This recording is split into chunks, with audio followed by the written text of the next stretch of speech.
Bienvenue sur Africa 24. Notre invité du jour est Monsieur Cheikh Tidiane Seck. Il est musicien malien. Bienvenue sur ce plateau, Monsieur Seck. Merci. Je sais que votre dernier album est intitulé Guerrier. Il est sorti en 2013. Il reflète de nombreuses revendications. Pouvez-vous nous en dire un petit peu plus?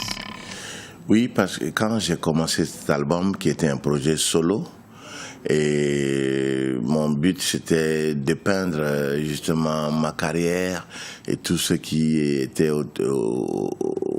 autour de ma carrière, et aussi les belles expériences ou les mauvaises que j'ai pu connaître. Oui, rappelons que vous avez été pianiste, oui. Guitariste également. Oui. Vous avez commencé avec Salif Keita aussi. Avec Mori Kanté, j'ai après eu le privilège de travailler avec de très grands noms comme Carlos Santana, Jimmy Cliff, et Ornette Coleman pour Prime Time, et Joseph Zaounoul, créateur de Weather Report, etc., etc. Qu'est-ce qui a justement inspiré la création de cet album solo?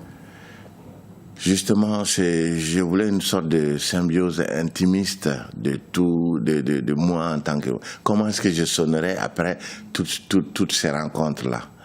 Et parce que ça part, justement, comme je venais de commencer à l'énumérer, du Super Ray-Ban à Black Eyed Peas.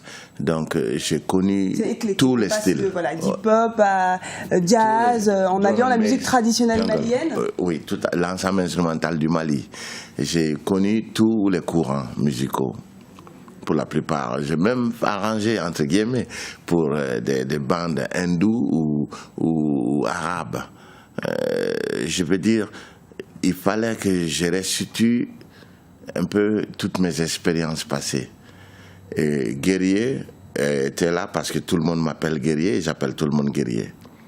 Et donc ce titre, est-ce que derrière ce titre, on a une revendication un petit peu plus politique, avec notamment la situation politique du Mali? Du Mali, ça m'a rattrapé. Quand j'étais en train de faire cet album, la crise aidant, j'étais obligé de dire « Ah non, informons bien les gens pour qu'il n'y ait pas d'amalgame. » Et donc quel message vous voulez porter? Mon message est que rien ne doit détruire la cohésion sociale malienne. Touareg, Tamashek, Bamana, nous sommes tous logés à la même enseigne. Alors comment la musique contribue justement à unifier tous ces peuples maliens qui sont présents sur le territoire? Quand il y a eu la crise, il y a le chef d'orchestre de Kidal qui tout de suite a fui sa ville natale. Et sa maison brûlée, ses instruments brûlés, Ahmed de Amanar, un groupe Touareg. Et on était en correspondance, il est allé au Niger, et au Niger, de temps en temps, avec les voiles, on en faisait un terroriste. Il a fui de là-bas pour retourner à Bamako.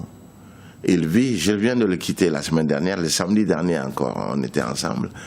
Il joue là-bas, il n'est pas agressé, ni physiquement, ni mentalement. Il y a des milliers de Touaregs dans toutes les régions du Mali, comme ça, qui ne comprennent pas ces dessins des séparatistes. Est-ce que la musique existe toujours au Nord Mali? Est-ce que vous allez sur place peut-être pour le moment, jouer, non. Pour le moment, non. On a beau dire MNLA, Ansardine, ceci, cela. Donc non, ils sont laïcs. Ne permet pas aux musiciens de jouer.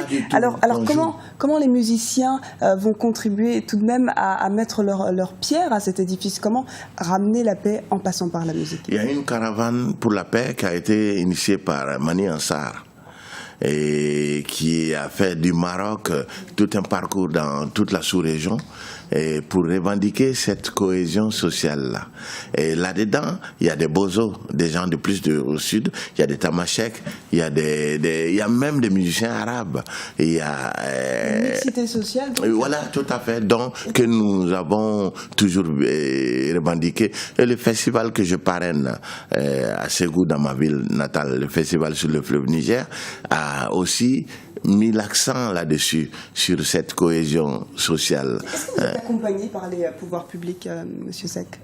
Oui, les gouvernants, c'est vraiment, je l'avoue, vraiment font tout le nécessaire, justement parce que les voies politiques et diplomatiques sont en train d'avancer, mais ils savent que nous sommes porteurs aussi de messages. Et donc, je pense qu'ils se mouillent aussi à leur manière.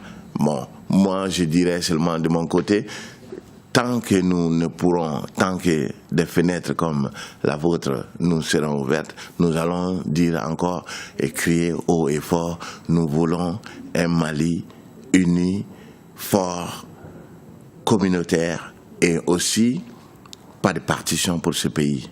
Malgré certains esprits qui ont tendance à toujours cultiver dans le conscient et le subconscient de l'Européen, ça veut dire la beauté de l'homme bleu et son romantisme au détriment de notre cohésion sociale. Monsieur Seck, vous êtes donc un acteur très engagé, visiblement.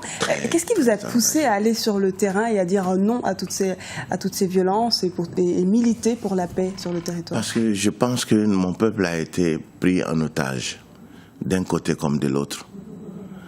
Et cette guerre-là a été favorisée par la destitution de Kadhafi et les armes lourdes, les parachutes là, dans les mains des islamistes qui commencent à couper les mains. Non, je me devais de me dire non, je prends la lutte là au sérieux et je dirais non, calmez-vous, nous voulons du Mali terre d'hospitalité, que tout le monde a rêvé. Nous voulons de ce Mali-là, pas le Mali que vous voulez construire pour nous. Merci beaucoup d'avoir répondu à nos questions, Monsieur Cheikh Tidiane Seck. Merci beaucoup, merci. C'était l'invité du jour. Merci de nous avoir suivis. Restez sur Africa 24, l'information continue.